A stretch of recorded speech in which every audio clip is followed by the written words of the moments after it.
শুভ বিজয়া সকলকে। বড়দের প্রণাম আর ছোটদের অনেক অনেক ভালোবাসা। আজকে পুজো পরিক্রমার আরেকটা ভিডিও নিয়ে আমি চলে এসেছি। এটা আমরা অষ্টমীর দিন বিকেলবেলা এগুলো দেখতে বেরিয়েছিলাম। অষ্টমীর দিন আমরা যত কাণ্ড কলকাতাতেই সিনেমাটা দেখেছিলাম প্রিয়া সিনেমা হলে। তারপর তার আশেপাশের ঠাকুরগুলো ঘুরে দেখি। তো কী ঠাকুর আজকে ঘুরে দেখব সেটা বলে দিই। আজকে দেখব বালিগঞ্জ কালচারাল, সমাজসেবী, তারপর হিন্দুস্তান ক্লাব, হিন্দুস্তান পার্ক আর সিংহি পার্ক। এই ঠাকুরগুলো আজকে আমরা ঘুরে দেখব। প্রথমে সবগুলোর একটু একটু ঝলক তোমাদের দেখিয়ে নিচ্ছি, তারপর শুরু করব ইন ডিটেলস প্রত্যেকটা দেখানো। আমাদের আগের ভিডিওগুলো কেমন লেগেছে পুজো পরিক্রমার সেগুলো কমেন্ট সেকশনে অবশ্যই জানিও, অপেক্ষায় থাকলাম। চলো, আজকে প্রথম ঠাকুর হচ্ছে সিংহি পার্ক। সেখানকার আজকের এবছরের ভাবনা অকালবোধন করেছিলেন রামচন্দ্র। এই সময়ের যে পুজোটা হয় সেটা আসলে দুর্গা ঠাকুরের অকালবোধনের পুজো।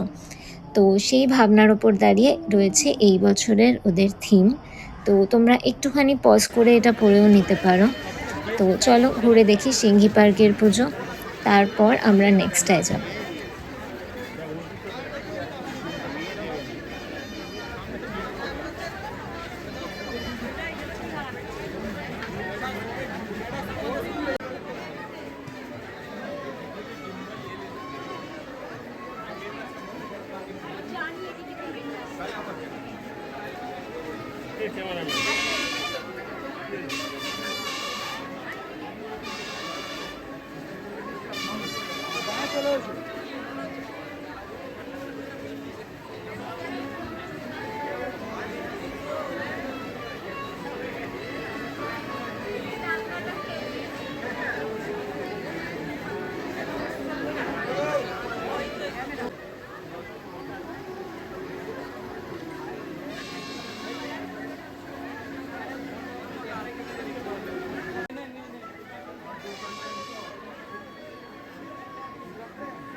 এরপর আমরা গেছিলাম গড়িয়াহাট হিন্দুস্তান ক্লাবের পুজো দেখতে।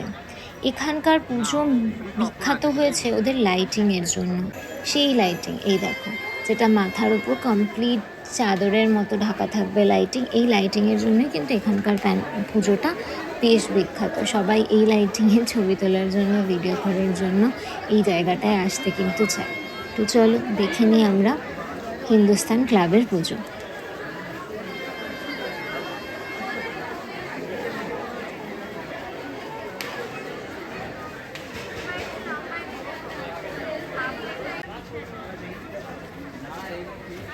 তোকেও খাওয়াবে বাড়িতে।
নেক্সট আমরা ঘুরে দেখব হিন্দুস্তান পার্কের পুজো। এটা কিন্তু উল্টো পারে। এর ভাবনা হচ্ছে লোকজ, এক ধরনের হারিয়ে যাওয়া লোকশিল্পর ওপর ভিত্তি করে এটা তৈরি হয়েছে। লাল মাটির দেশের এক হারিয়ে যাওয়া লোকশিল্প হলো চদর বাঁধুনি। সেই হারিয়ে যাওয়া শিল্পকে আবার মানুষের সাথে তুলে ধরার জন্য, মানুষকে জানাবার জন্য এই থিম ওদের, এবারের থিম ওদের লোকজ। চলো দেখে নিই, ভিতরটা কিন্তু অসাধারণ সুন্দর ছিল।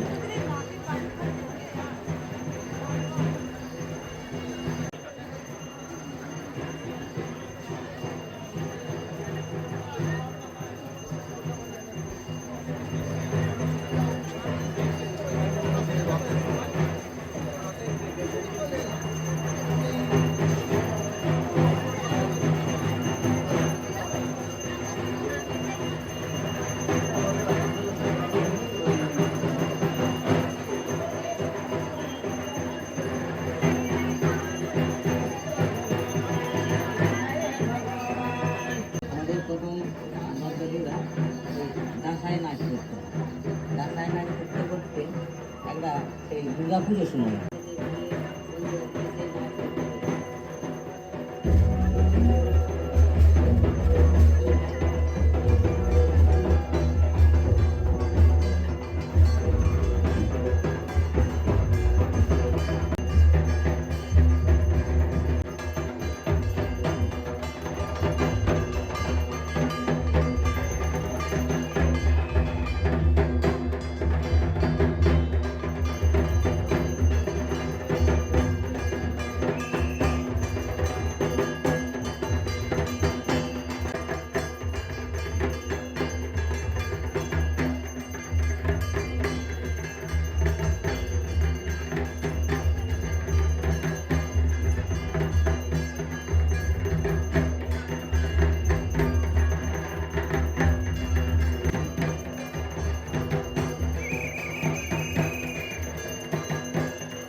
এবছর বালিগঞ্জ কালচারালের ৭৫তম বর্ষ, প্লাটিনাম জুবলি হওয়ায় এবার কিন্তু ওদের দারুণ প্যান্ডেল হয়েছিল। প্রায় দোতলা প্যান্ডেল এবং দোতলায় মানুষজন ঘুরছিল, তোমাদের দেখাবো। আর লাইটিং তো অসাধারণ। আমি প্রত্যেক ভিডিওতেই বলি, এই ভিডিওতেও বলছি, লাইটিং ছাড়া বোধহয় প্যান্ডেলগুলোর আসল মাহাত্ম্য বুঝতে পারা যায় না। দিনের বেলায় গেলে হয়তো ভিড় পাওয়া যাবে না, কিন্তু এই যে সামনে লাইটিংটা দেখতে চলেছ, একটা জমিদার বাড়ি টাইপের, যেখানে দোতলায় ওঠা যাচ্ছে, ক্লাবের সদস্যরা রয়েছে দোতলায়, দেখা যাচ্ছে দারুণ সুন্দর আলোকসজ্জা। দেখতে থাকো, তোমাদেরও আশা করি খুব ভালো লাগবে।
এবারের সমাজসেবীর থিম হচ্ছে পথের পাঁচালী 1946।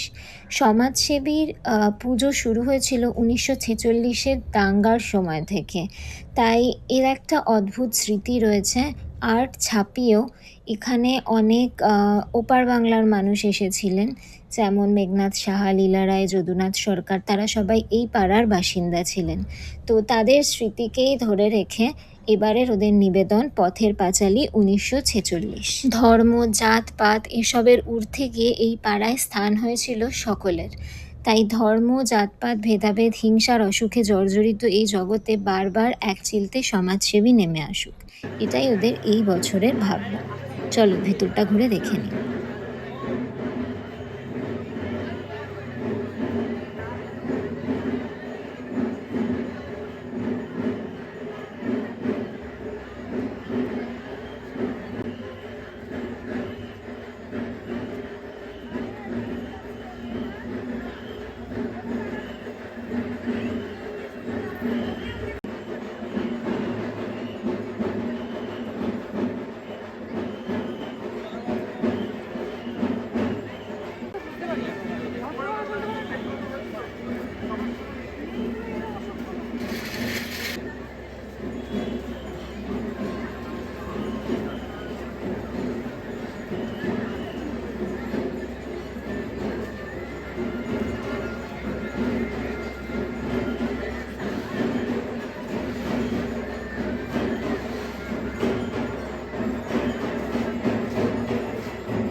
আমাদের ভিডিও তোমাদের কেমন লাগছে কমেন্ট সেকশনে কিন্তু অবশ্যই জানিও।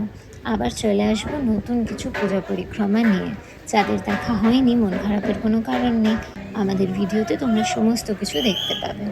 তো আজকের মতো এই অবধি। অষ্টমীতে আমরা এইটুকুই পূজা পরিক্রমা করেছিলাম। আবার নবমীতে কী কী দেখলাম সেগুলো নিয়ে তোমাদের কাছে চলে আসবো নতুন ভিডিওতে।